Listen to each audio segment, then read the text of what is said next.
Anunciando no rádio. O rádio informa, diverte e vende a sua marca. O rádio todo mundo ouve, inclusive o consumidor. Quem anuncia se destaca e vende mais. Sem publicidade, o consumidor não tem como saber que o produto é melhor. Anuncie. Não existem grandes empresas sem grandes marcas. A sintonia perfeita para o seu rádio. As melhores músicas estão aqui. Alta Potência. Entra no ar o programa Abrindo Mentes. A apresentação Zeca Mendonça. Zeca Mendonça, me diz a hora certa. Diretamente do estúdio da Rádio Alta Potência, no bairro da Torre, cidade de João Pessoa, capital da Paraíba, Brasil, 17h02.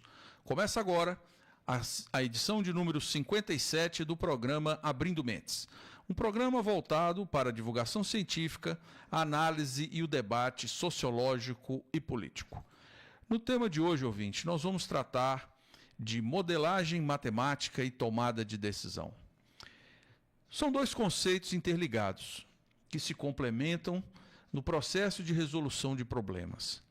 A modelagem matemática envolve a representação de um problema do mundo através de um modelo matemático, utilizando linguagem e ferramentas matemáticas para simplificar a situação e facilitar a análise. A tomada de decisão, por sua vez, é o processo de escolher a melhor alternativa entre várias opções, com base em critérios definidos e informações disponíveis, muitas vezes utilizando modelos matemáticos para auxiliar nessa escolha. Se a modelagem matemática tem o objetivo de simplificar problemas complexos, permitindo sua análise e solução de forma mais eficiente, e possui aplicações na engenharia, na economia, nas finanças, nas ciências naturais e sociais, nas ciências da saúde, para entender o comportamento de sistemas, prever resultados e otimizar processos. A tomada de decisão, por sua vez, envolve a identificação do problema, a definição de critérios, a coleta de informações, a geração de alternativas, avaliação das alternativas e escolha da melhor opção. E é crucial em qualquer área, desde a vida cotidiana até a gestão das empresas. E a modelagem matemática é uma ferramenta valiosa para embasar nessa escolha. E como que esses dois conceitos, modelagem matemática e tomada de decisão, podem se relacionar? A modelagem matemática fornece ferramentas e métodos para analisar e entender problemas, o que é fundamental para a tomada de decisões informadas. Modelos matemáticos podem ser usados para simular diferentes cenários e avaliar o impacto de diversas decisões, auxiliando na escolha da melhor alternativa. A modelagem matemática também permite que a tomada de decisão seja baseada em dados e análises, em vez de apenas em intuição ou experiência. Por isso, nós podemos exemplificar, e eu vou dar 3 exemplos aqui apenas, ouvintes. Em empresas, modelos de otimização de produção, gestão de estoque, análise de investimentos, etc., utilizados para tomada de decisões estratégicas. Em finanças, modelos matemáticos para avaliar riscos, precificar ativos e tomar decisões de investimento. E na medicina, por exemplo, modelos podem ser usados para prever a propagação de doenças, otimizar tratamentos e tomar decisões clínicas. Em resumo, modelagem matemática e tomada de decisão são conceitos interligados que se complementam. A modelagem matemática entra com as ferramentas para análise dos problemas e gera as informações relevantes, enquanto a tomada de decisão utiliza essas informações para melhor escolher a alternativa mais viável e alcançar os objetivos. E quem vai explicar melhor essa relação entre esses dois conceitos é o nosso convidado de hoje, professor doutor comandante Marcos Santos. Boa tarde, professor. É uma satisfação tê-lo aqui no Abrindo Mentes. Boa tarde, tudo bem? Tudo bem. Então, o professor... Gostaria de agradecer o convite, né? Tão gentil convite, principalmente para poder divulgar um pouco dessa ciência, né? Para As pessoas se assustam um pouco quando a gente fala em matemática, né? Em computação e tal. Mas e aí você tem feito, até o parabenizo, né? Tem feito um trabalho muito bacana, muito bonito, porque a ciência é uma coisa só, né? A ciência, seja filosofia, matemática, política, ética, tá tudo interligado, né? Então, é importante a gente levar esse conhecimento ao público, é importante a gente fazer as pessoas entenderem que o profissional de qualquer área pode lançar mão desses modelos, dessas ferramentas, né? E principalmente, o que eu sempre falo nas minhas aulas, tanto lá no Instituto Militar de Engenharia, quanto na Universidade Federal Fluminense, é que o nosso assunto não é matemática. Nosso assunto é decisão. E quando nós falamos em decisões, nós estamos falando sobre pessoas. Porque toda decisão, de alguma maneira, vai impactar a vida de alguém, né? Então é isso que a gente precisa ter na cabeça, né? Quer dizer, a matemática ela é só um meio, ela é só uma ferramenta, assim como há tantas outras, né? A política afeta a vida das pessoas, a química afeta a vida das pessoas, né? E o grande barato, o grande lance é nós utilizarmos desses modelos, dessa linguagem, desse simbolismo, para impactar de maneira positiva, de maneira construtiva a vida das pessoas. E é nisso que eu tenho trabalhado. Perfeito, é uma satisfação muito grande. O professor Marcos Santos, ele é graduado em Ciências Navais e pela Escola Naval da Marinha e em Matemática, é mestre e doutor em Engenharia de Produção, sendo que o mestrado ele cursou na Federal do Rio de Janeiro, a UFRJ, e o doutorado na UF, na Universidade Federal Fluminense. É da reserva, capitão de fragata da reserva da Marinha do Brasil, professor do Instituto Militar de Engenharia, o IME, com mais de 900 pesquisas apresentadas e ou publicadas em mais de 20 países. E além disso tudo, o professor ainda é também sócio fundador da Ortec, que é uma empresa de consultoria e treinamentos.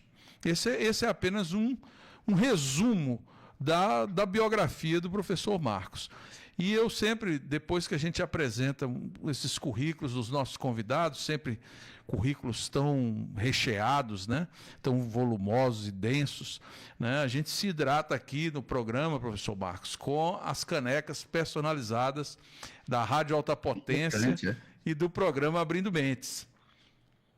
Importante. Essa caneca é um oferecimento do Thiago Costa, Artes Personalizadas, e do Genilton Pessoa, da Guia Mundo Turismo. Anderson, para eles... aquele abraço! Exatamente. Bom, inclusive, tem uma caneca ali aguardando aqui, professor Marcos, quando estiveres aqui em João Pessoa, né, que a gente sempre presenteia aqui para registrar esse momento, com os nossos convidados presenciais. Em breve eu estarei aí. Como você é o nosso convidado digital, né, que está à distância, a gente então, na oportunidade, que eu acredito que não faltará, que nós nos encontraremos, aí a gente vai deixar registrado aí para você tomar a bebida da sua preferência. Bom, e na sequência aqui do nosso programa, sempre antes da gente começar com a nossa conversa, a gente tem aquele quadro do Obras Atemporais, né? Eu sempre peço que os nossos convidados presenciais tragam um exemplar físico de uma obra que eles consideram atemporal, uma obra que foi referência, uma obra muito marcante, seja para se aproximar um pouco do que a gente vai conversar, seja para que nem tenha às vezes uma relação tão próxima, mas vai mostrar um outro olhar sobre algo que seja relevante do tema, né? Então eu vou passar para o nosso convidado de hoje, professor Marcos, o que você indicaria para os nossos ouvintes, professor Marcos? Nós falávamos aqui antes da importância dos livros, né? Então o que você indicaria para os nossos ouvintes de um livro que seja uma obra atemporal que você recomenda a leitura? Olha, nós temos aí... Bem, vou falar especificamente da área que nós vamos conversar hoje, né? Já que eu vim tentar dar minha contribuição sobre isso, Então, sobre tomada de decisão, né? E aí há alguns livros muito bons sobre o tema.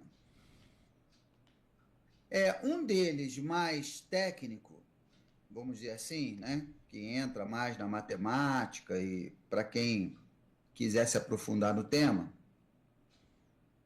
de repente fazer um mestrado, um doutorado na área, se chama Introdução à Pesquisa Operacional.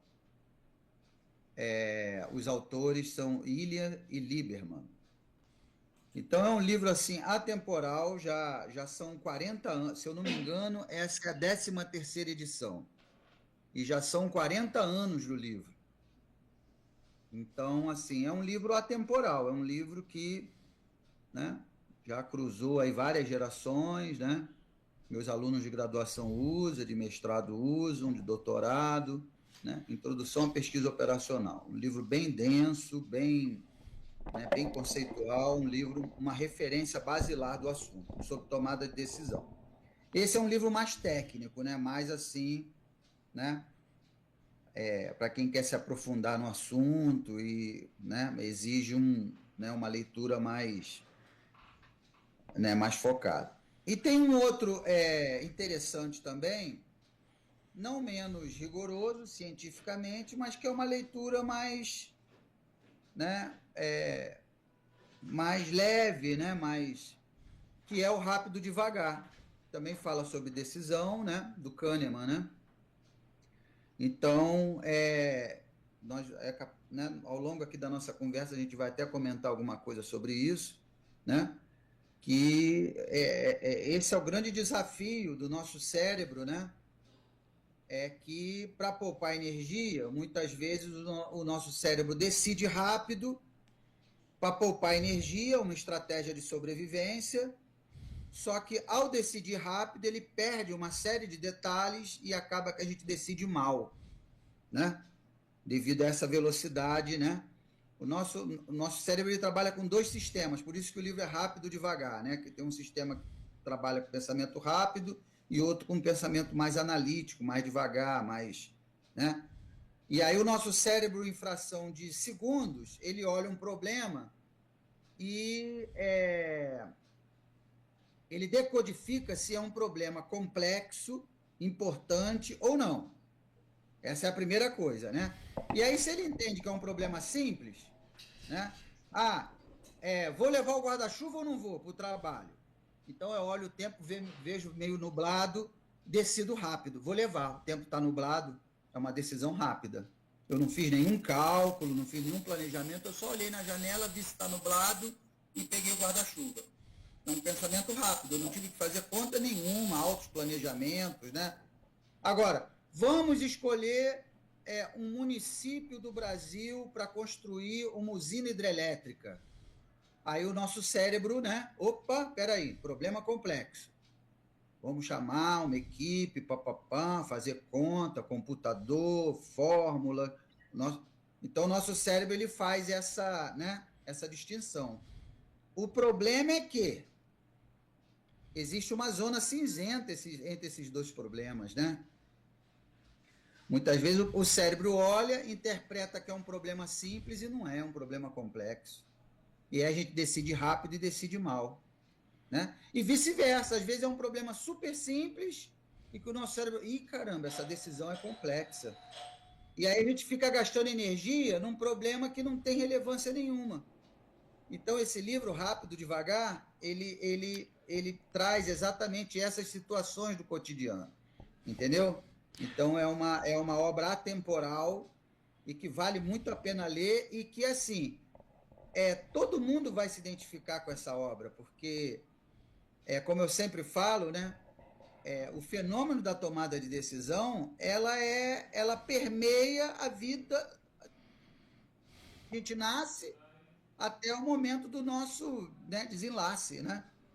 O tempo todo a gente tem que decidir, né? Qual roupa vai colocar, qual carro vai comprar, onde vai morar, qual faculdade vai fazer, se casa ou não casa, se vai ter filho ou não vai ter filho. O tempo todo são decisões. A nossa vida toda é pautada por decisões, né? Então, esse livro é muito interessante, muito bacana. Eu tenho certeza que o público vai gostar.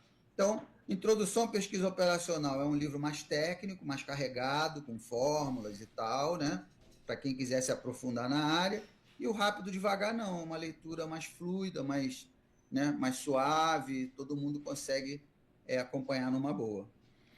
Excelentes indicações, então. Tá aí para um público, digamos, que já é iniciado no assunto e quer iniciar com um nível de profundidade, introdução à pesquisa operacional. E para quem está mais distante, quer uma coisa mais leve, tem aí o Rápido Devagar do Kahneman. O Introdução à Pesquisa Operacional é Ilia e Lieberman, os autores? Ilia é H-I-L-L-I-E-R.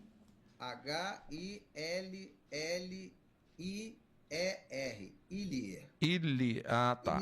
Ilia é um dos autores e o outro é Lieberman. Lieberman, perfeito. Lieberman, e o outro é Kahneman.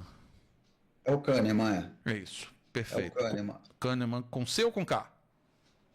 É o Daniel Kahneman. Daniel K-A... É Daniel, né? Isso. K-A-H-N-E-M de mamãe, A-N de navio. Daniel Perfeito. Kahneman. Rápido Devagar. Está devidamente anotado.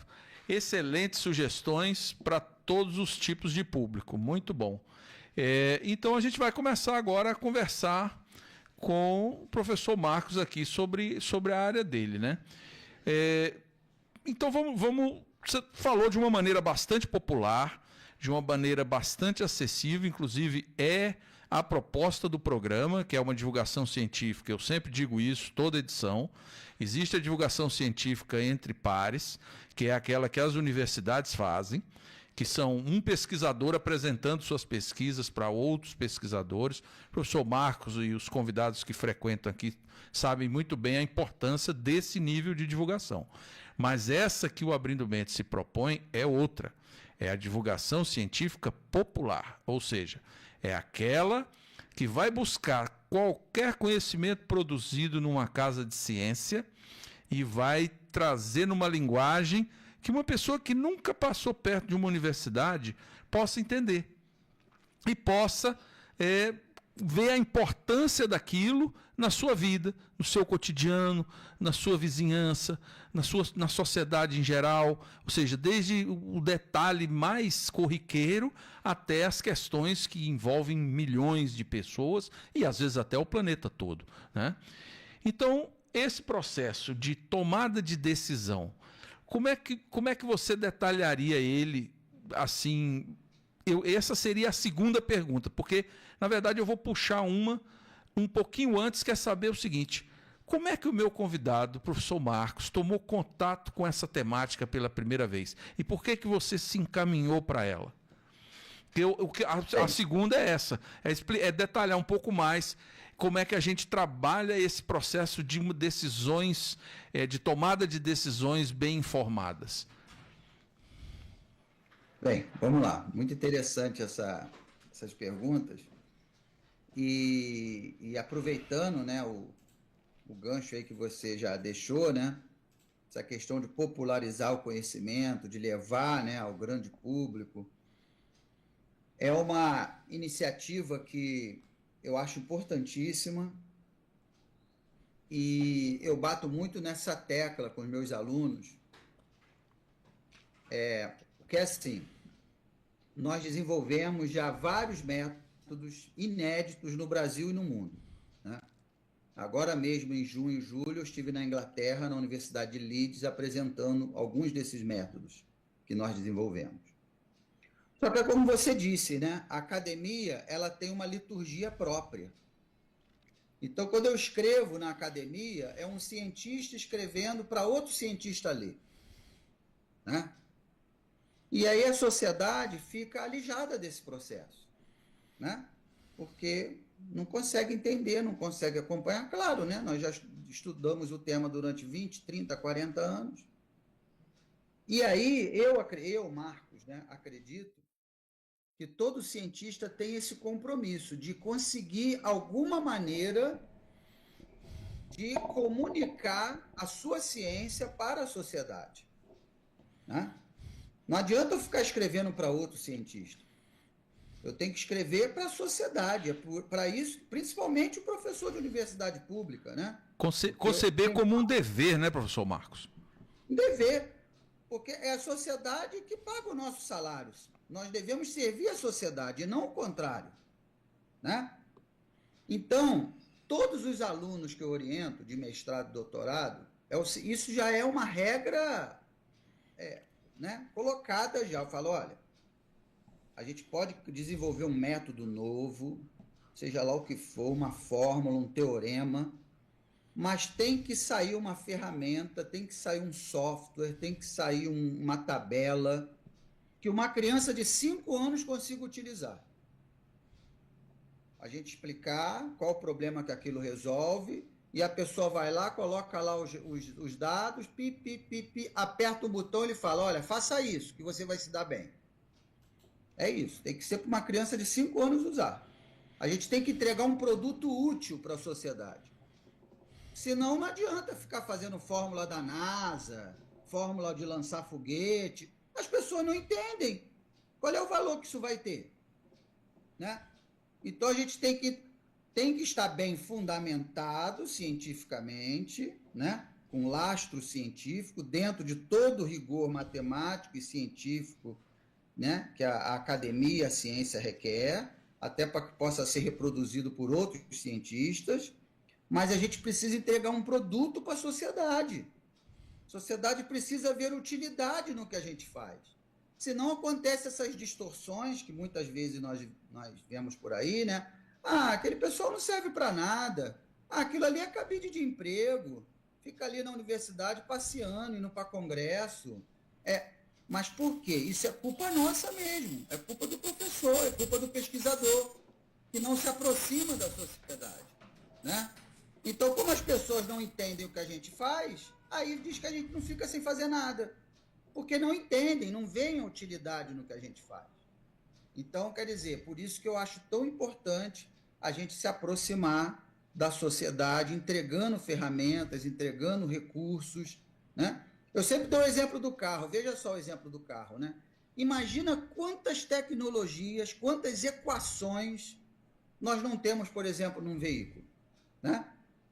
Você tem lá, né, os gases que se formam na combustão, tem a lei do PVT igual ao Povotor, PV igual a NRT, tem ciclo de Carnot, tem ciclo, né, curvas adiabáticas, tem corrente elétrica na bateria, tem, né, tem as leis da mecânica de Newton, né, primeira, segunda e terceira lei de Newton. Então você tem ali centenas de equações e a pessoa usa o carro como uma ferramenta, muitas vezes sem saber da existência de nenhuma delas, nenhuma dessas fórmulas. A pessoa vê assim, eu tenho um problema, quero me deslocar. Entro no carro, passo a chave e saio andando. Está resolvido o meu problema. Eu não quero saber quais são as equações de Newton. Eu quero saber que o carro resolve o meu problema, melhora a minha vida, né? E as pessoas têm o direito disso. Então é a mesma coisa. Falo para os meus alunos, né? A gente pode desenvolver um método, pode desenvolver uma teoria, uma fórmula, um teorema matemático, mas a gente precisa entregar um produto útil para a sociedade, para aproximar a ciência das pessoas, né? Então isso para mim é fundamental e vai justamente ao encontro do que você falou, né? A gente ter esse bate-papo de uma maneira leve, descontraída, de maneira que qualquer pessoa possa entender o que a gente está falando. E essa é exatamente a minha bandeira durante anos aí estudando o assunto, né? Que bom que a gente se encontrou. Mas e como então que você chegou nessa área de produção do conhecimento? Olha, assim, eu acredito que Deus sabe de tudo, né? Eu tenho muita fé, eu sou cristão, acredito em Deus, né? Tenho muita fé, independente da religião de cada um, né? Eu respeito todas, né? Todas elas.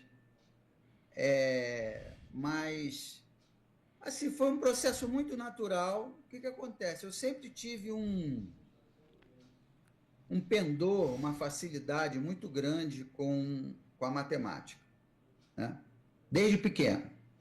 Mesmo tendo vindo de escola pública, né? Uma família mais simples, né? De recursos e tal, eu sempre tive muita facilidade com a parte matemática, ia para a escola, resolvia o livro todo, no primeiro mês de aula eu já resolvi o livro todo e tal.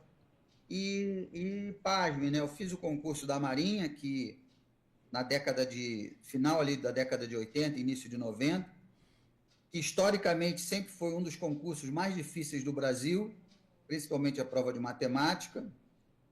E aí fiz a prova de matemática e gabaritei a prova de matemática, né? Então, eu sempre gostei de matemática, física, química, sempre foi uma área que me atraiu muito.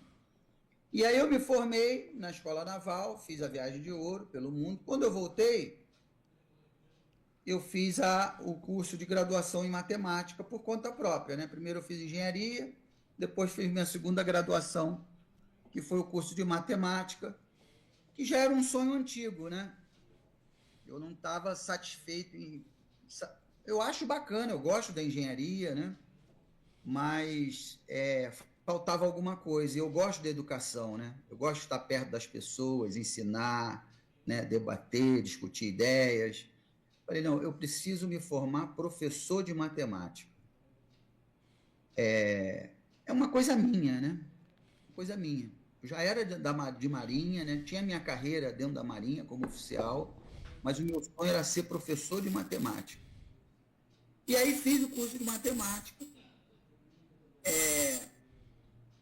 E aí entra nesse papo que a gente está tendo das pessoas entenderem o que a gente está estudando, né? Existem duas áreas da matemática, a matemática pura e a matemática aplicada. A matemática pura é importante e é linda, né? Só que é a matemática pela matemática, né? Então, você vai lá, pega uma equação, calcula as raízes da equação, né? Você vai lá, então, assim, você vai lá e demonstra por que raiz quadrada de 10 é um número irracional. Para que eu vou usar isso? Não sei, eu sei que é uma demonstração que raiz de 10 é irracional. É a matemática pura, né? Ela não necessita de uma aplicação imediata, E aí, eu sempre percebi que os alunos têm uma certa dificuldade de abstrair, porque são conceitos muito abstratos, e quando você não vê uma aplicação prática, realmente fica muito mais difícil, né? Se eu te falo assim, Zeca, o Neymar, quando bate uma falta, aquele trajeto que a bola faz, sobe, desce, vai lá no gol, é uma parábola. Você, na mesma hora, teu cérebro, caramba, entendi o que é uma parábola. Porque eu vou do concreto para o abstrato, né? Eu parto de uma ideia concreta, eu vejo a bola fazendo uma parábola. Então, eu estou indo do que eu estou vendo, do concreto, e aí eu abstraio. Bem, tudo que tiver essa forma é uma parábola. Pronto, generalizou, veio a abstração, né? Então, eu gosto muito dessa abordagem de partir do concreto para o abstrato, né? E a matemática pura, ela é abstrata em sua essência, né? Então, assim, eu falei, não, eu quero, entre esses dois ramos, a matemática pura e a matemática aplicada, eu quero ir para a matemática aplicada, porque eu acho muito mais interessante quando o aluno aprende a partir de fenômenos que ele vê, fenômenos concretos, e que a gente consegue decodificar isso de uma maneira matemática. E aí eu comecei a pesquisar, e aí vi que tem uma área aplicada, chamada pesquisa operacional, que justamente lança a mão de modelos matemáticos para representar da vida do cotidiano, né?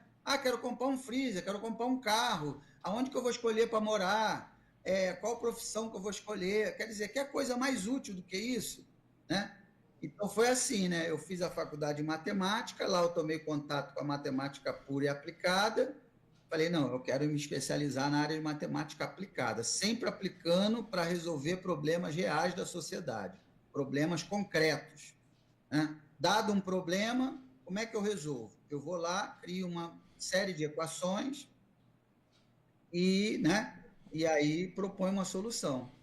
E aí foi assim que eu entrei nessa área de pesquisa operacional, que é uma área da matemática aplicada. E aí fiz meu mestrado, meu doutorado, depois fui fazer meu pós-doutorado lá no ITA, né? Então eu gosto muito dessa abordagem, que nem quando eu vou dar aula de álgebra linear, né?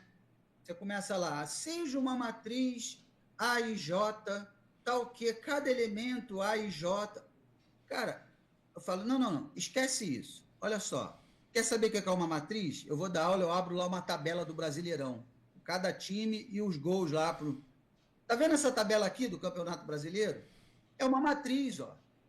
Eu tenho aqui, ó, cada time é a linha da matriz e a coluna aqui, né, é o ano. Então, se eu quiser saber quantos gols o time fez, é só eu ir lá na linha e na coluna, tem lá a quantidade de gols lá, né? Isso aqui é uma matriz. Matriz é uma tabela. Aí o aluno, opa, entendi o que é matriz. Né? Agora, quer dizer, é fácil assim, professor? É fácil. É fácil. Uma matriz é uma tabela. Porque partiu do concreto para o abstrato. Do concreto, exatamente. Né? Aí eu falo assim, por exemplo, quando eu ia dar aula de operações de matriz em álgebra linear. Não, só podemos somar matrizes de mesma natureza, M por N e M por N. Uma matriz 2 por 5 com outra 2 por 5. É claro, né? Aí eu mostro lá o exemplo do time de futebol, né? Se eu tiver um determinado período de tempo, duas tabelas, um determinado período de tempo, quantos gols cada time fez, as duas tabelas têm que ser idênticas para eu poder somar o número de gols. Se elas não forem idênticas, eu não consigo somar aquelas tabelas, né? Aí o jovem entende, né? Entendi por que as matrizes têm que ser de mesma natureza para que a soma, a adição de matrizes seja possível. Então, eu procuro sempre levar para esse lado, né? Sempre levar de uma maneira leve, contextualizada, aplicada no dia a dia, né? Então, foi assim que eu acabei entrando aí no mundo da pesquisa operacional e da tomada de decisão. Se encontrou, né? Eu já tive, eu te ouvindo narrar aí, eu fui lembrando da minha própria trajetória, porque eu, com exceção da área das agrárias, que eu tenho, é uma das minhas paixões, né? Que eu não fui mexer com isso durante toda a minha vida, estou começando a mexer agora, né? Com essa parte da zootecnia, né? Da veterinária e tal. Então eu sempre gostei muito da história. Mas quando eu me graduei em história, eu senti que faltava alguma coisa. E eu não sabia o que era. Eu passei no concurso, virei professor de ensino médio, de história, lecionando, estava feliz, mas sentindo assim, falta algo. O que seria esse algo? Por um acaso da vida, eu fui parar numa universidade federal, fui trabalhar lá como técnico, né? E aí fiz o mestrado. Quando eu entrei no mestrado em Sociologia Política, eu encontrei essa resposta que ficou durante anos na minha cabeça, que era o seguinte: eu estava sentindo falta, era da sociologia.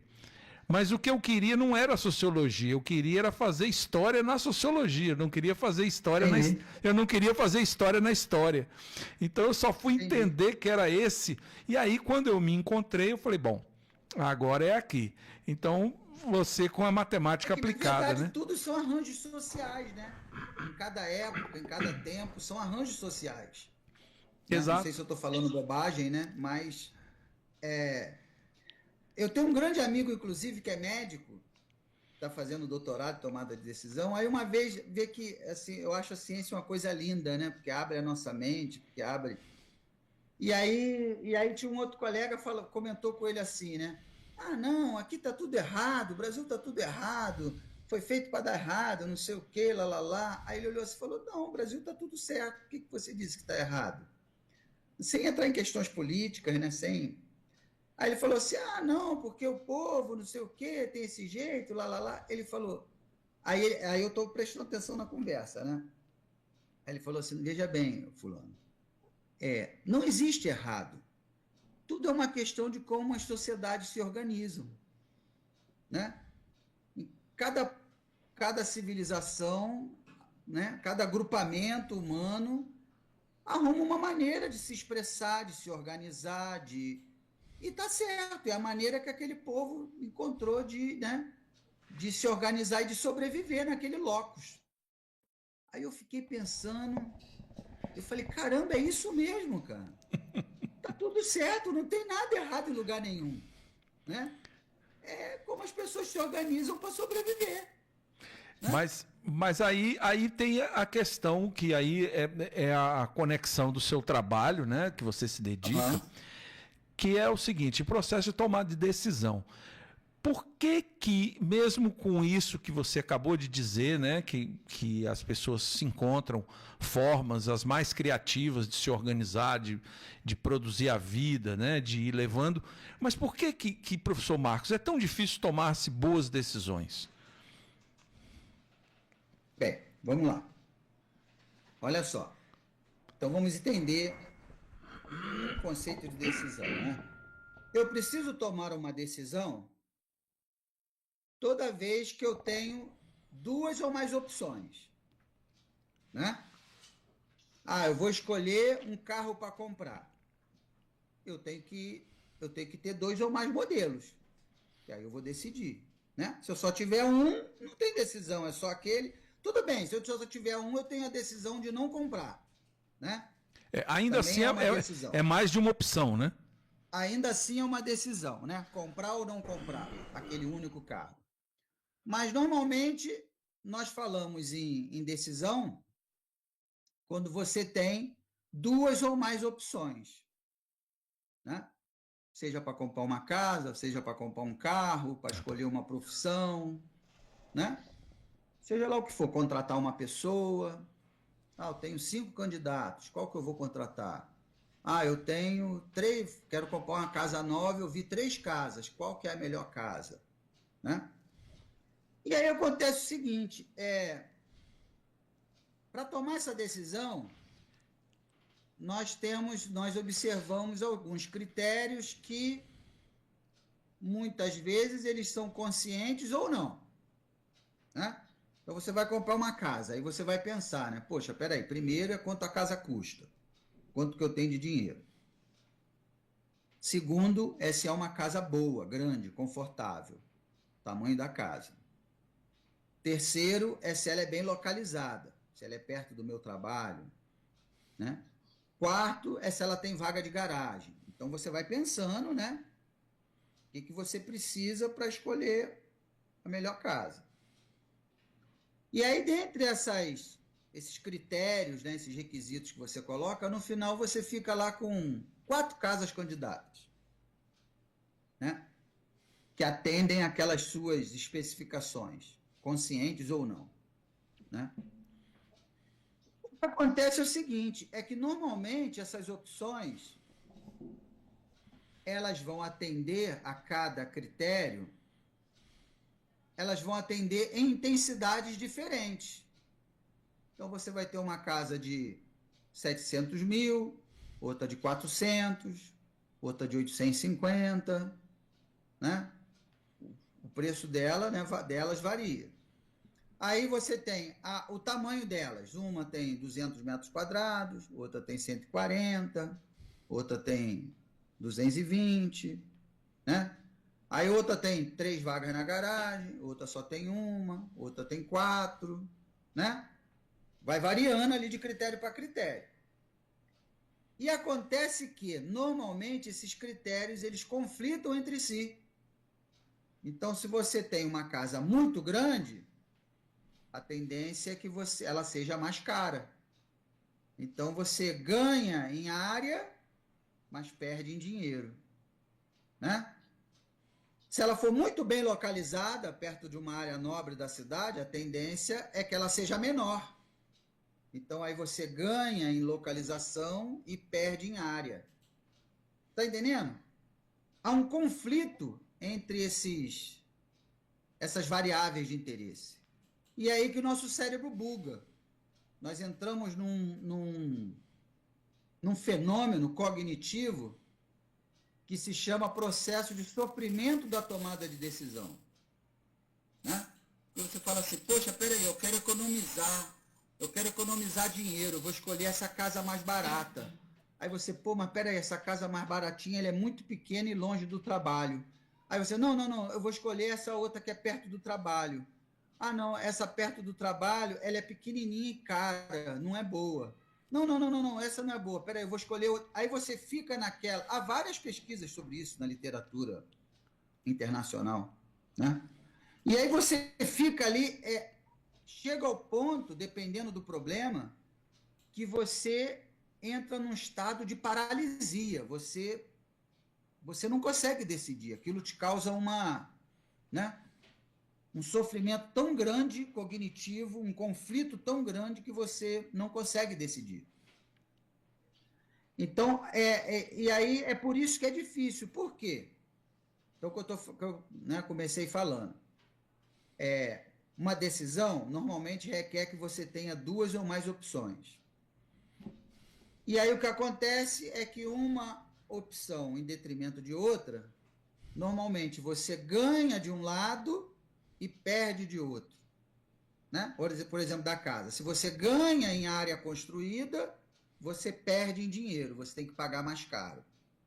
Se você ganha em proximidade de área nobre, você perde em tamanho da casa, vai ser um apartamento menor, numa área mais nobre. Né? Então, o que acontece é que você, necessariamente, né, normalmente a gente ganha de um lado, ganha em alguns critérios e perde em outros. Aí você fala, pô, professor, mas e aí? Por que é difícil?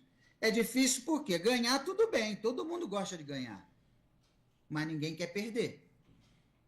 Eu quero ganhar porque a casa é bem localizada, mas eu não quero perder porque o apartamento tem 45 metros quadrados. Né? Então, o que acontece? Então, aonde que entra a modelagem matemática e a tomada de decisão? Eu coleto todos esses dados numéricos, quantitativos, né?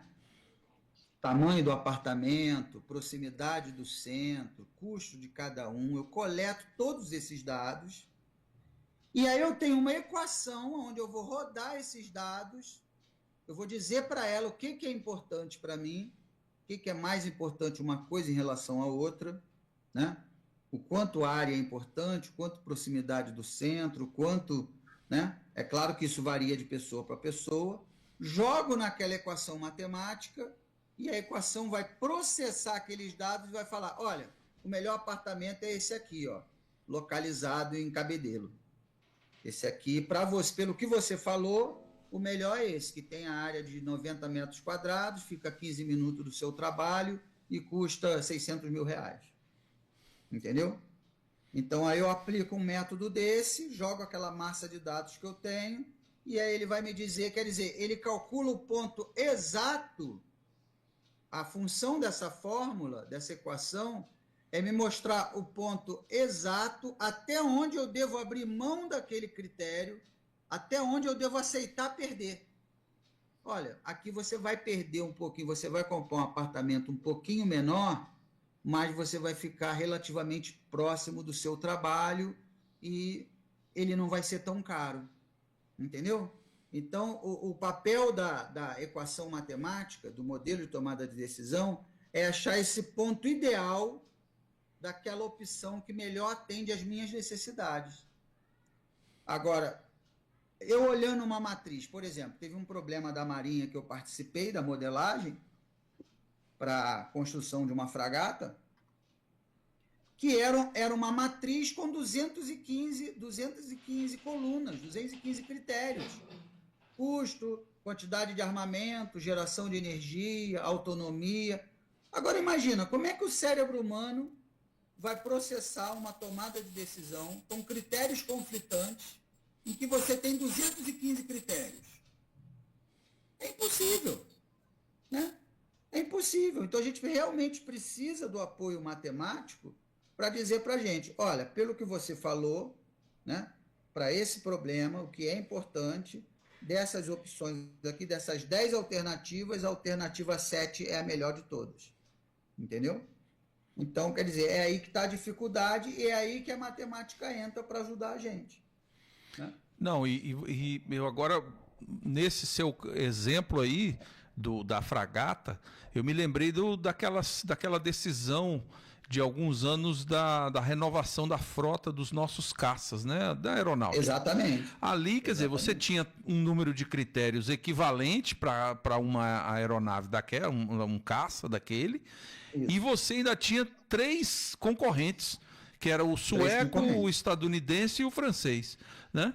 E aí você... O Hornet dos Estados Unidos, o Rafale da França e o Gripen exatamente. Então, veja, quer dizer, nessa hora, quer dizer, seria, imagine, né? Além de todas essas centenas de critérios, ainda tem também a opção dos 3, bom, aí tem que aplicar a cada um desses para ver qual que realmente atenderia, exatamente. No caso, o interesse nacional, né? Só com a matemática. E, inclusive, até eu ia lhe perguntar sobre a questão dos profissionais, mas já está chegando aqui participação dos nossos ouvintes. Então, tem uma ouvinte aqui, que eu não sei se é a intenção dela de fazer uma vinculação com a filosofia, mas ela lhe pergunta o seguinte, professor: os modelos matemáticos têm sua base na lógica? Tem. Bem, vamos lá. Ih, rapaz, isso aí dá papo para, olha... Não, deixa eu fazer um parênteses, que é o seguinte. Eu sempre fui um aluno muito medíocre de matemática, né? Eu só era pior na matemática, eu era pior na física. Então, em física, era o campeão, era a disciplina que eu era pior no ensino médio. E engraçado que depois, na universidade, quando eu fui ter contato com áreas, não com a filosofia como um todo, mas com áreas da filosofia, principalmente a epistemologia, quando eu tive contato com a epistemologia, você acredita que eu melhorei na física? A física, é evidente que eu não virei um gênio da física, mas pelo menos eu me tornei um aluno medíocre. Mas tá tudo interligado, né? Pois é, aí por isso que na pergunta eu perguntei, não sei se é a intenção da nossa ouvinte, mas a lógica é um ramo da filosofia. Então eu pergunto, será que os modelos matemáticos que você trabalha, eles têm alguma conexão com esse ramo da filosofia, a lógica? Tem total conexão com a filosofia, né? Total, né? Bem, primeiro que a base de todos eles, ou praticamente todos, é a lógica aristotélica, né? A lógica aristotélica, como é que funciona a lógica aristotélica, né? Ela funciona a partir da declaração de proposições, né? O que é uma proposição? Uma proposição é uma afirmação que pode ser classificada como verdadeira ou falsa, né? Este carro é bonito. É verdadeiro, ou ele é bonito ou ele é feio. Verdadeiro ou falso. Aí começa a entrar a matemática, né? 0 ou 1. Se ele não é bonito, se ele é feio, é 0. Se é bonito, é 1. Né? E aí há vários ramos da tomada de decisão que a gente trabalha com a lógica aristotélica, né? Então aí começa, né? A lógica aristotélica, a base dela é a proposição, que nós chamamos de cálculo proposicional, né? Então tem a proposição. Aí em cima da proposição vem vários princípios, né? Então um deles é o princípio da não contradição. O que diz o princípio da não contradição? É que uma proposição ela não pode ser verdadeira e falsa ao mesmo tempo. Ou ela é verdadeira ou ela é falsa, né? Ela não pode ser verdadeira e falsa ao mesmo tempo. Aí tem outro princípio, que é o princípio do terceiro excluído. Proposição ou ela é verdadeira ou ela é falsa, e não há uma terceira possibilidade. Por isso que é o princípio do terceiro excluído, né? Então, há vários princípios que, quando eu falo em modelagem matemática, há vários princípios que vêm da filosofia, da lógica aristotélica, que vão dar lastro, que vão embasar o desenvolvimento de todos esses métodos, né? A base deles é a lógica aristotélica, que vem da filosofia, né? Então, quer dizer, é muito bacana aí, obrigado aí pela pergunta, muito bacana essa pergunta aí da nossa ouvinte. Ai, que bom.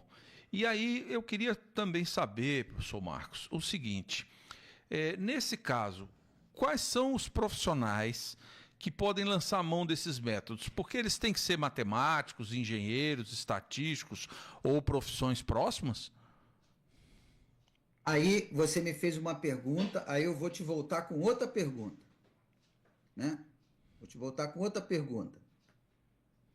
Pensa aí, ó, médicos, advogados, nutricionistas, professor de educação física, enfermeiro, chefe de cozinha. Qual deles precisa decidir? O que Todos. que você acha? Todos Todos, eles. né? Todos. E vamos até sair das profissões mais qualificadas em termos de escolaridade.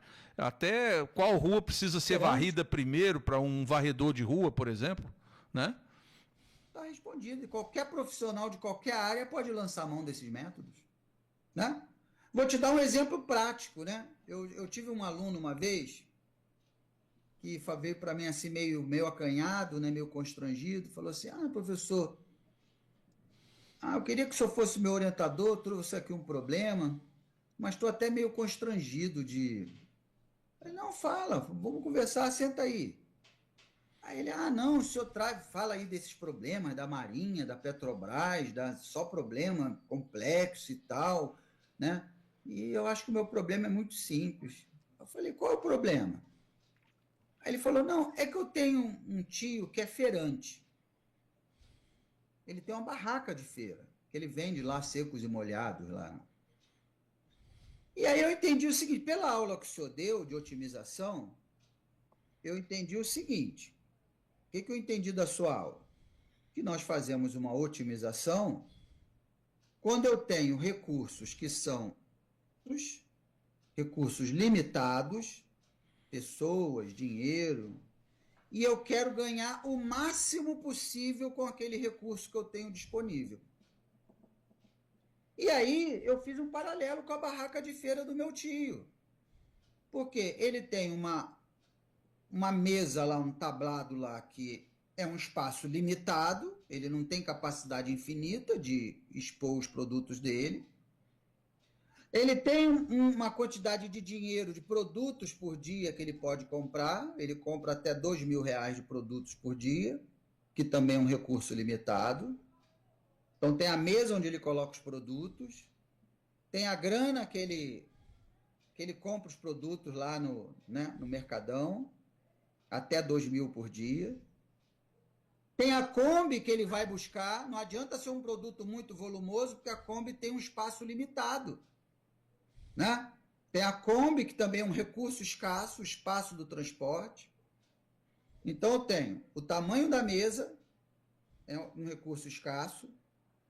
Eu tenho o dinheiro que ele vai comprar os produtos, ele não pode comprar, por exemplo, 200 quilos de filé mignon, porque ele só tem R$2.000. O dinheiro é um recurso limitado. E ele tem o volume da Kombi, né? Que também é limitado. Tem 3 recursos limitados. E uma vez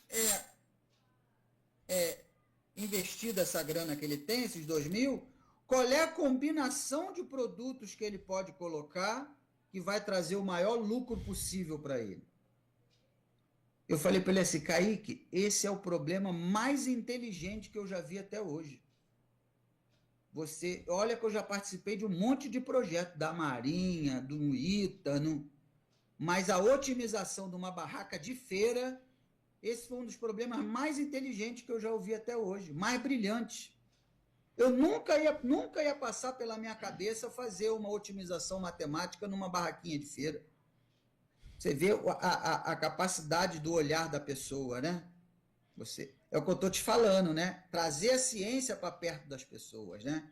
Quer dizer, ele foi na feira, ele observou e linkou com o que eu falei na aula. É isso. Eu tenho aqui, né? A Kombi é espaço limitado, mesa é espaço limitado, né? Dinheiro que ele compra por dia é limitado e eu tenho uma combinação ótima que me dá o máximo retorno possível. Vou utilizar uma otimização matemática, né? Então, quer dizer, é exatamente disso que eu estou falando, né? É você trazer a ciência para a vida das pessoas e é o que você falou, não precisa nem ser enfermeiro, médico, advogado. Isso faz parte da vida de todo mundo. A pessoa varrendo a rua, qual é a combinação de ruas que ela vai varrer, o feirante, né? Teve uma outra aluna, na mesma linha desse aluno, né? e veio assim meio acanhada também falar comigo e tal. Aí eu falei, tá bom, fala qual é o problema para ser o seu TCC. Ele falou, não, é o seguinte, o meu pai tem uma padaria e o nosso freezer queimou. E aí há umas 10 opções de freezer, né? De refrigeradores, né? E a gente não sabe qual comprar, porque um é mais barato, mas também tem a capacidade menor. Outro é um pouquinho mais caro, mas tem o dobro de garantia. Outro, né, é mais ou menos, mas, né? Aí eu falei, pô, esse problema é bom. Ah, não, professor, tem certeza? Eu achei tão simples, eu achei que não tem relevância nenhuma. Falei, Natália, entenda. O sustento da sua família não depende desse freezer? Da boa operação dessa padaria? Ah, depende, professor. Pois é, então. Se o sustento de uma família depende da boa operação dessa padaria, esse problema é relevante. Não me interessa se afeta a vida de uma pessoa ou 1 milhão de pessoas. Tem uma pessoa que depende disso para sobreviver dignamente. Então, o problema é importante. E vamos colocar ele no papel e vamos fazer um modelo matemático para escolher um freezer para a padaria do seu pai. É isso, é um bom problema. Ela fez e tirou 10, inclusive, nesse problema. Olha, mas nesse caso, então, para esses profissionais, né, que são de outras áreas, que não são as áreas próximas da matemática ali, os engenheiros, os estatísticos, né, o que eles precisam fazer para utilizar esses métodos? Pois é aí é onde eu te falei, né? E aí esse é o nosso compromisso, é o compromisso de quem tem a oportunidade de estudar, de pesquisar, né? O problema que eu vejo, né? A miopia, a distorção que eu vejo, e aí eu faço a meia-culpa também, é que normalmente nós ficamos ali, nós que estudamos, pesquisamos, ficamos ali na nossa zona de conforto, no nosso escritório, no ar-condicionado, estudando com os nossos alunos, e, né, eu vejo que na maioria das vezes, não há essa preocupação de levar esse conhecimento para o grande público, né? E aí é justamente por isso que eu tenho feito esse movimento, que nem você viu a palestra lá, né, aí em João Pessoa, no CIMEP, né, de aproximar a ciência das pessoas, de mostrar novas abordagens, novas aplicações, porque realmente esse conhecimento é um conhecimento muito específico, que ou está dentro das universidades, principalmente as públicas, né? É um conhecimento que está encastelado dentro das universidades, ou somente grandes corporações com grande capacidade de capital pode pagar por ele, né? E aí você vê, é o caso da Petrobras, tem um grupo de tomada de decisão lá, tem a Marinha, tem a Vale, né? Tem uma série de empresas aí que utilizam, mas são grandes empresas. E acaba que, né, a sociedade, de uma maneira geral, fica alijada não tem acesso a esse conhecimento que é tão importante, né? E é justamente essa bandeira que eu tenho levantado. A gente precisa chegar lá no bar, né, na padaria lá do seu Manuel, na vendinha lá da Dona Maria, né, no freezer lá da padaria. A gente precisa fazer esse movimento de aproximar a ciência das pessoas. É um trabalho difícil, é um trabalho, mas a gente, né, um trabalho de formiguinha, mas a gente vai tentando, né? Eu justamente era isso que eu ia saber, porque, por exemplo, a gente estava focando na tomada de decisão, mas também o seu trabalho de disseminação da pesquisa operacional numa abordagem que me parece que é diferente da que tradicionalmente é aplicada aí nas universidades. Fala um pouquinho para a gente dessa abordagem. É nisso que eu tenho trabalhado. Então, como eu lhe falei, né, isso sempre foi uma coisa que me... Não, a primeira inquietação que eu tive é o seguinte: eu comecei a estudar esses métodos no Brasil, no mundo,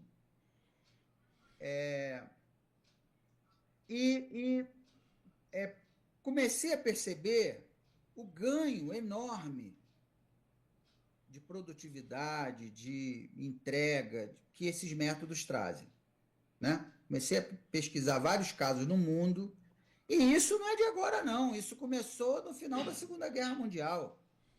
Isso já, né, mais de 70 anos. E aí, isso, assim, nos Estados Unidos e na Europa, de uma maneira geral, muitos métodos já são aplicados. Simulação de Monte Carlo, otimização, teoria dos grafos. E aqui no Brasil sempre me inquietou muito, eu sempre ficava, por que as decisões são tão ruins? Né? Por que se perdem milhões nessas decisões? Por que esses métodos não chegam nas organizações? E aí eu comecei a pesquisar essa questão mais a fundo e, assim, segundo a minha avaliação, segundo a minha percepção, as pessoas não aplicam, as pessoas não usam esses métodos porque sequer sabem que eles existem. Entendeu? Então, se você não sabe que o método existe, se você não sabe para que ele serve, você não vai usar, né? Você olha ali, vê um monte de fórmula maluca, aquilo ali é uma fórmula maluca que o professor colocou. Você não entendeu para que serve, para que você, né, não teve acesso. Não...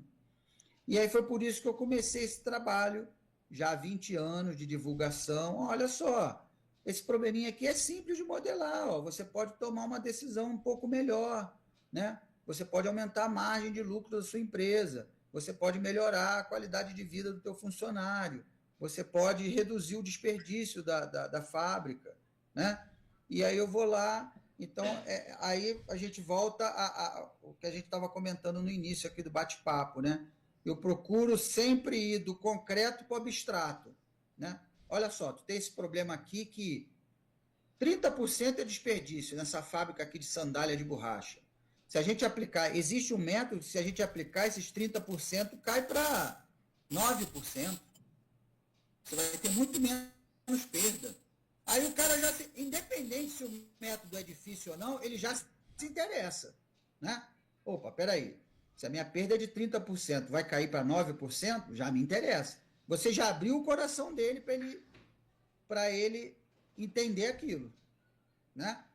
E aí foi assim que a gente começou a trabalhar. Então eu comecei a levar esses métodos para as organizações públicas e privadas, mas sempre o quê? Eu inverti a ordem, né? Ao invés de mostrar a estrutura matemática e depois aplicar, eu inverti completamente a ordem. Eu mostro vários problemas que foram resolvidos, e aí quando o sujeito ele está convencido de que o problema pode ser resolvido, aí eu começo lentamente a apresentar a estrutura matemática que vai permitir que aquilo aconteça. Entendeu? Então, eu inverti, né? Normalmente, 99% das universidades, o cara ele parte dos princípios, dos teoremas, dos conceitos e tal, e depois vai para as aplicações. E aí eu inverto completamente. Eu começo mostrando vários cases de sucesso, várias aplicações que as pessoas melhoraram, que a fábrica produziu mais, que... Aí, quando o sujeito está convencido, caramba, isso funciona nele. E aí, tu está convencido? Vamos ver? Vamos dar uma olhada como é que faz? Vamos dar uma olhada, professor. Eu já entrei no coração dele, pô. Ele já está convencido que funciona. Entendeu? Então, essa é a lógica que eu tenho utilizado. Inclusive, essas aplicações, né, em problemas sentidos realmente pelas pessoas na sociedade, elas estão disponíveis em algum local para consulta, professor? Bem, vamos lá. Eu tenho um canal no YouTube chamado Casa da Pesquisa Operacional, né? E sempre que eu tenho um tempinho livre, eu vou lá e explico um método de tomada de decisão, explico como é que utiliza algum software, como é que você monta o problema. Então, esse canal deve ter aí seus 4, 5 anos e eu já gravei mais de 600 aulas, né? Então, toda vez que eu tenho um tempinho livre, num final de semana, de madrugada, eu vou lá, pessoal, hoje eu vou explicar o método Branch Inbound. Esse método aqui serve para resolver esse tipo de problema, ó. Mas não precisa esquentar a cabeça não, que nós desenvolvemos um software lá no IME e tal, que está disponível, você vai aqui, coloca as variáveis, ele te dá a resposta, né? Então, lá nesse canal, É só colocar aí no YouTube, né? Casa da Pesquisa Operacional. Tem mais de 600 aulas para os mais variados problemas, modelos matemáticos. Aí eu dou aula lá de simulação de Monte Carlo, teoria dos grafos, método HP, método simplex, método Topsis, algoritmo de Ford-Fulkerson.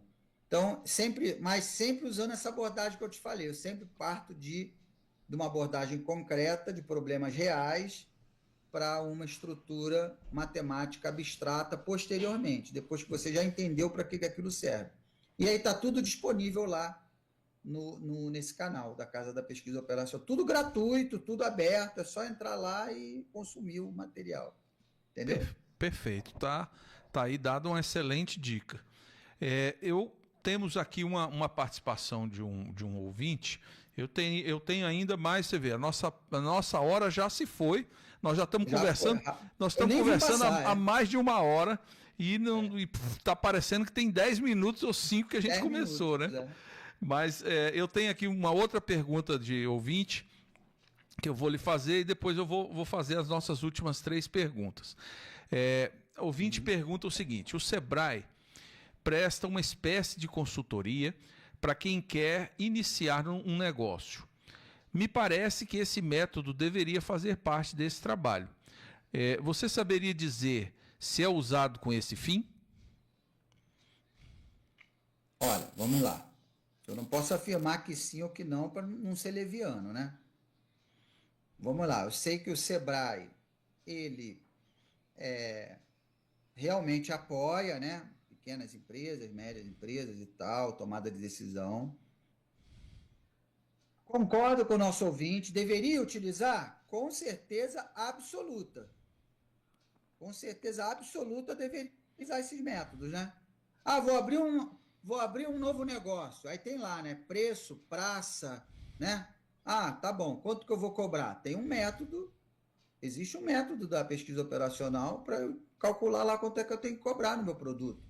Onde vai ser a praça que eu vou vender aquele produto? Existe lá um método para eu achar qual é o melhor lugar para abrir uma loja, né? Então, com certeza, o Sebrae deveria utilizar esses métodos. Agora, a questão é, ele usa?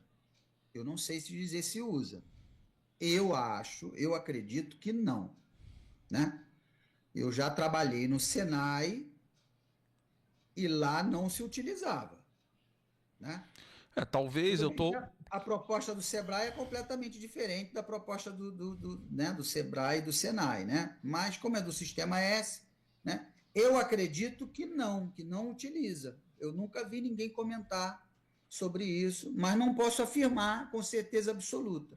Mas eu acredito que não utiliza, não lança mão pode lançar mão de outros métodos, outras abordagens, né? A matriz SWOT, ciclo PDCA, mas esses métodos de tomada de decisão que eu estou aqui, né, eu acredito que não lança mão, né, não utiliza esses métodos. Tá me ocorrendo aqui, professor, de repente, como o Sebrae trabalha com uma rede de consultores e de consultorias, né, talvez firmar uma parceria entre a Ortec e o Sebrae para que vocês, os técnicos, né, os cientistas, os pesquisadores da Ortec, pudessem oferecer essa modelagem para os clientes do Sebrae. E uma abordagem não exclui a outra, né? Claro. Já pode utilizar a matriz SWOT, ciclo PDCA, seja lá o que for, e aí a gente entra ali com mais uma abordagem analítica, uma abordagem matemática, e monta ali um modelo multimetodológico, né? Matriz SWOT com otimização, matriz SWOT com teoria dos grafos, né? Então monta ali um modelo de maneira melhor apoiar aí isso me ocorreu aqui justamente pela resposta que você deu à pergunta da nossa ouvinte. Eu pensei, de repente seria o caso de via Ortec, a Ortec ficar, digamos, credenciada no portfólio de consultorias do Sebrae. Isso, né? Pode ser sim, com certeza. Então, fica aí a ideia, né? Uma dica. Pronto. Bom, eu quando te apresentei, professor, eu falei que você, com o seu grupo de pesquisa, né, já possui 900 pesquisas publicadas em mais de 20 países, né? Aí eu queria saber, que acho que seria interessante para o nosso ouvinte saber, a que se deve esse impacto tão grande na produção científica do Brasil e do mundo? A que você atribui?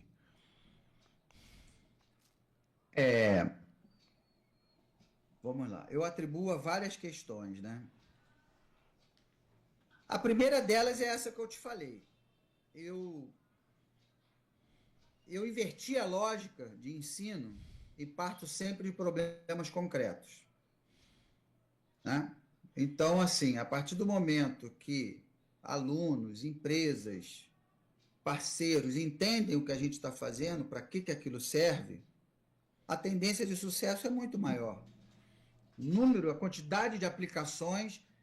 Hoje eu não dou conta, né? Eu fico trabalhando até 1, 2 da manhã, das 6 eu já estou de pé. Eu não dou conta da quantidade de aplicações, de empresas procurando, de alunos, eu não dou conta, né? Não tô, embora eu tenha meus pupilos, né? Pessoal que me ajuda, meus alunos, ex-alunos que hoje já são professores, mas a gente não dá conta do volume de trabalho. Porque a pessoa entende, né? Eu vou lá, dou uma aula na MBA, 40 alunos. O aluno, ele entende e fala assim, caramba, como é que eu nunca resolvi isso? É relativamente simples de resolver. E aí, quando termina aquele módulo, quando termina aquele curso, de 40 alunos, vem, sei lá, 15 me procurar para como é que resolve na empresa dele, E aí eu não consigo dar conta dessa demanda, né? Então, assim, a partir do momento que as pessoas entendem concretamente para que aquilo serve, né? Eu acho que a principal questão é essa, né? O principal motivo do sucesso de ter mais de 900 publicações, 900 aplicações em mais de 20 países é essa, que as pessoas, né? Que eu venho com uma proposta de maneira que as pessoas entendem concretamente para que aquilo funciona. Então, essa é uma questão. A segunda questão é o que eu sempre falo, eu não tenho alunos, eu tenho amigos. Eu faço novos amigos por onde eu passo, né? Então, eu acredito no poder da cooperação, na relação ganha-ganha. Então, na verdade, eu acabo criando um ecossistema. Na verdade, não é uma sala de aula com o professor e o aluno. Eu tenho todo um ecossistema que roda automaticamente, né? Então, o aluno ele vem fazer um mestrado, um doutorado, um MBA comigo, eu já faço amizade com ele, a gente sai para comer uma pizza, para tomar um café, papapá, ele já vira consultor aí, né? Ele é talentoso, se interessa pelo assunto, aí já vira consultor da Ortec, aí eu convido ele para fazer o mestrado no IME, aí, né? Então, um sistema vivo, né? Entendeu? Então, é isso. Eu acho que daí é que vem o sucesso do grupo de pesquisa, da empresa, né? Eu acho que é por isso que a coisa funciona tão bem e a gente já tem, né, impactado aí mais de 900 casos de sucesso em mais de 20 países. Eu acho que é por isso. Eu acredito que seja por isso, né? Bom, então, eu acredito que também, né, recentemente, a Universidade de Stanford publicou uma lista, então acredito que o que eu vou dizer agora esteja também ligado a isso, uma lista dos cientistas mais influentes, né? Os 2% dos cientistas mais influentes no mundo, né? Concorrendo com China, com Estados Unidos, e o seu nome estava lá, né, professor? Então, isso deu uma visibilidade. Eu não sei se era o único nome na lista, né? Essa lista tinha quantas pessoas?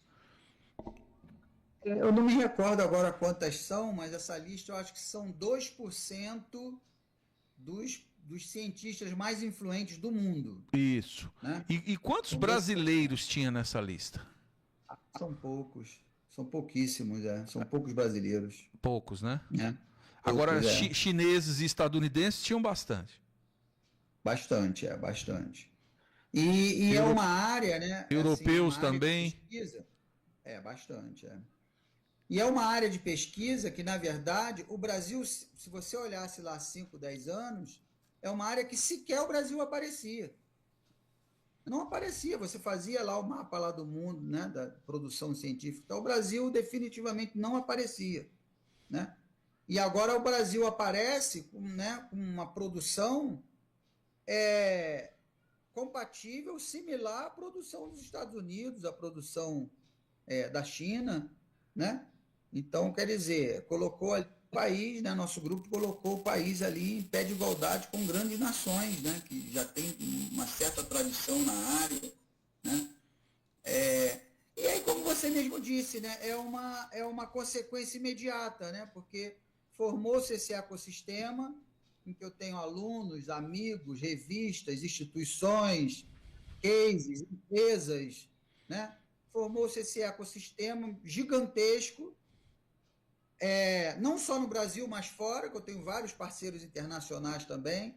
Tenho amigos na Índia, professores na Índia, tenho amigos lá no Emirados Árabes, professor Anas, lá da Liwa College, tenho o professor Rômulo, lá da Reuters Business School, nos Estados Unidos, tenho o professor Rafael, lá na Irlanda, o professor Dragiza, lá na Sérvia. Então, uma rede imensa de... É o que eu sempre falo, né? Ninguém faz nada sozinho. Não existe trabalho sozinho. Todo trabalho de sucesso, todo trabalho que realmente impacta as pessoas, pode ter certeza, é um trabalho de muitas mãos, né? Então, esse resultado, né, do nosso grupo ser uma referência no Brasil e no mundo, e o meu nome aparecer entre os 2% dos maiores cientistas do mundo, é o resultado de muitos anos de trabalho e não é um resultado só meu, né? É a vitória de um imenso grupo que trabalha dia e noite em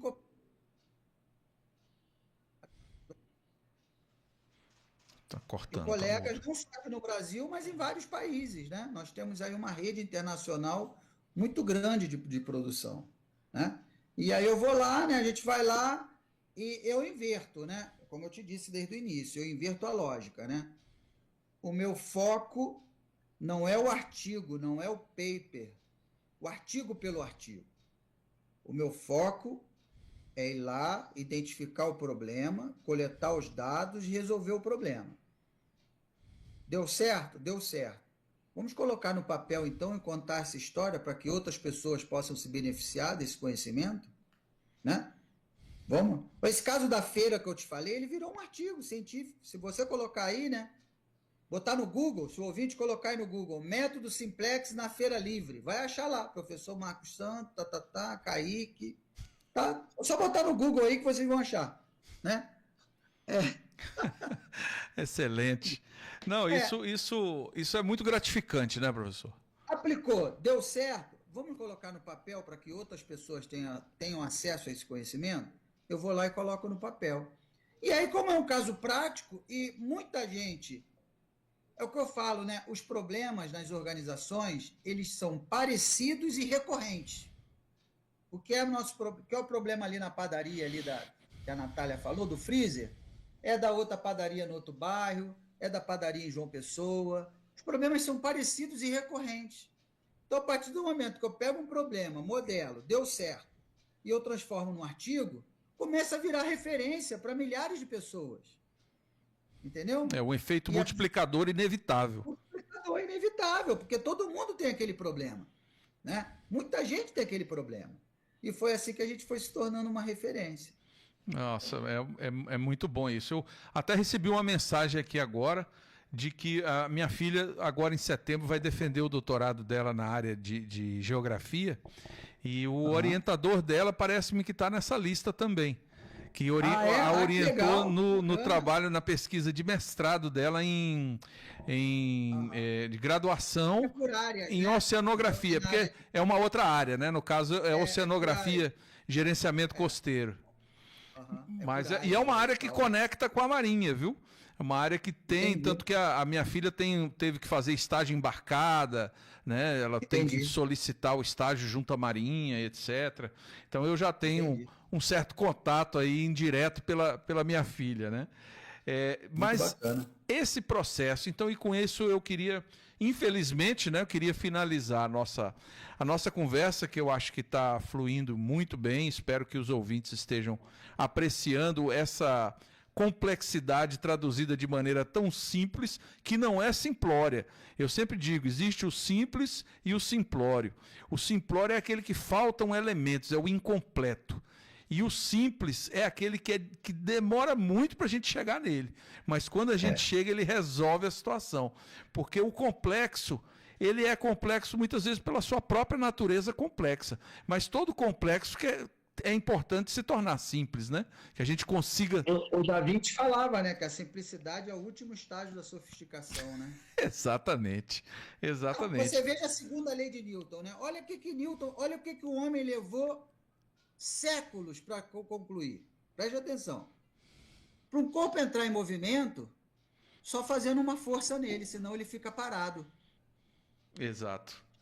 Cara, é tão óbvio, parece uma coisa assim boçal, né? Olha, para o corpo entrar em movimento, só fazendo força nele, senão ele fica parado. Exatamente. Olha que pensamento simples, isso é a base da mecânica clássica. Só que ninguém chegou a esse pensamento. Tinha altas teorias, né? Que existia o éter, que não sei o quê, uma força cósmica que fazia o corpo andar, e não era nada disso, né? O Newton foi lá e falou, força é igual a massa vezes aceleração. Acabou, F é igual a MA. Foi um dos grandes marcos do avanço do conhecimento humano, né? Incrível. Mas me diga, então, eu queria que você citasse para os nossos ouvintes, porque como você trabalha com ensino, trabalha com pesquisa e trabalha também oferecendo consultorias para o mundo corporativo, né? Podia dar alguns exemplos de casos bem-sucedidos aí por meio da Ortec, que vocês aplicaram a pesquisa operacional em organizações tanto privadas quanto estatais? Tem vários exemplos de vários cases de sucesso, né? Vou citar o mais recente, né? Vai terminar agora. Nós desenvolvemos um trabalho junto à Prevent Senior, em São Paulo, né? E lá nós fizemos uma modelagem matemática no setor de fonoaudiologia, de uma unidade só, hospitalar. E aí nós fizemos um modelo multimetodológico juntando álgebra linear com simulação discreta, com estatística. E aí veja, qual é o resultado no final da história? O tempo de atendimento, que era de 18 a 20 dias, a pessoa ia lá, entrava no aplicativo, tentava marcar o fonoaudiólogo. O primeiro atendimento levava de 18 a 20 dias. Preste atenção, 18 a 20 dias. Caiu para 2 dias. Tempo de atendimento era sem investir um centavo, só com os recursos que já tinham dentro do hospital. Tempo de atendimento levava de 18 a 20 dias, caiu para 2 dias. E o custo de operação, que era aproximado de 2 milhões de reais, caiu para, no pagamento, né, dos fonoaudiólogos, caiu de 2 milhões de reais para 900 mil reais. Uma economia de 1 milhão e 100 mil reais na operação. Isso para uma unidade hospitalar só. Imagina se escalar isso para todas as outras unidades. Imagina se escalar isso para todas as outras especialidades, cardiologia, urologia, isso foi só na fono. Imagina se, né, escalar isso para todas as unidades, para todas as especialidades. Imagina o impacto que isso não vai ter, né? Então, veja, o atendimento saiu de 18 a 20 dias, caiu para 2 dias. E, inclusive, esse trabalho, eu gosto de publicar também, né? Eu falo assim, aqui não tem blá, blá, blá, não tem conversinha, não. Esse trabalho, inclusive, está publicado, foi apresentado nos Estados Unidos semana passada, né? Esse trabalho que eu estou falando da Prevent está publicado também. Você entrar no Google aí e colocar, está lá os números, como é que nós fizemos a modelagem, de quanto foi a economia. Isso não é só conversa fiada minha aqui, não. Tá? O resultado está publicado, né? Então, caiu de 18 a 20 dias, caiu para 2 dias, e o custo que era de R$2 milhões caiu para R$900 mil. Mas aí é o que eu sempre falo, né, Zé? Eu acho o seguinte, para mim o conhecimento só faz sentido, a gente estuda para melhorar a nossa vida e a vida das outras pessoas, né?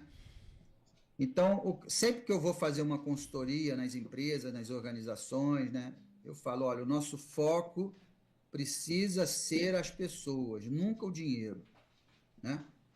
Porque se a pessoa estiver feliz, se a pessoa estiver num processo bom, ela naturalmente vai produzir mais, vai produzir melhor e o lucro vem, né? Então, é claro que se eu melhorei o fluxo de pacientes e o tempo de espera caiu de 18 dias para 2 dias, é claro que eu vou atender muito mais pessoas e vou ganhar muito mais dinheiro, né?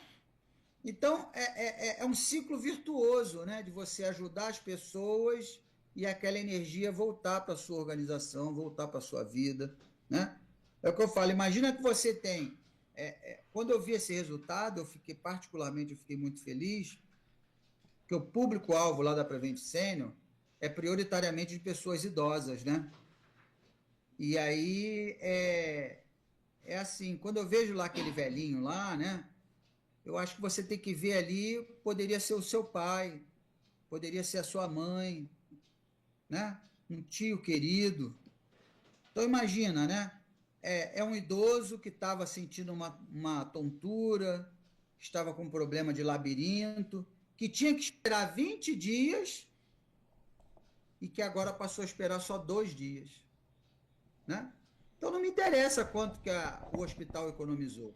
Me interessa, sim, que tinha um idoso que tinha que aguardar 20 dias e agora ele está sendo atendido em 2 dias. Esse, para mim, é um resultado que realmente impacta a vida das pessoas e é para isso que eu tenho trabalhado esses anos todos, para impactar positivamente a vida das pessoas. Não, realmente é um caso muito eloquente, né? De 18 a 20 dias, cair para 2, sem 1 centavo de investimento, de gasto, de nada, só com otimização e racionalização a partir da modelagem matemática e orientando boas tomadas de decisão, né? Não, exatamente, alocando o recurso certo no lugar certo. Exato. Não, é incrível. E esse da feira teve um bom resultado. O tio do seu aluno conseguiu. Teve, foi ótimo. Nós fizemos lá, desenvolvemos o modelo, rodamos, né, fizemos o software, rodamos computacionalmente, e ele efetivamente passou a utilizar lá na feira, e, né, quer dizer, atendendo às restrições que ele tinha, né, de dinheiro que era de R$2 mil por dia de feira, né, e sempre trazendo o maior retorno possível, sempre trazendo o maior lucro possível. Foi muito bacana também, ele passou a usar. Olha, realmente uma maravilha. Professor, a gente dá vontade de continuar aqui indefinidamente ouvindo esses casos de sucesso, porque essa abordagem que parte do concreto para o abstrato é que muitas vezes eu lidava muito quando eu trabalhava na Universidade Federal de Santa Catarina. Eu sempre dizia, o meu esforço é sempre a simplicidade, mas às vezes para chegar nela a gente precisa trabalhar muito, né?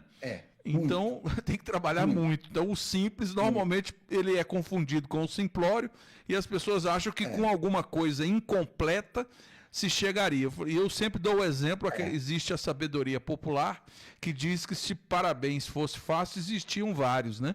E você vê que em várias culturas o parabéns é um só, né? Então é uma coisa extremamente simples, mas que ninguém conseguiu fazer diferente, porque as várias culturas todas têm o mesmo parabéns para você, né, no aniversário. É verdade. Então eu queria realmente agradecer muito a sua plena e imediata disponibilidade para ter aceitado o convite.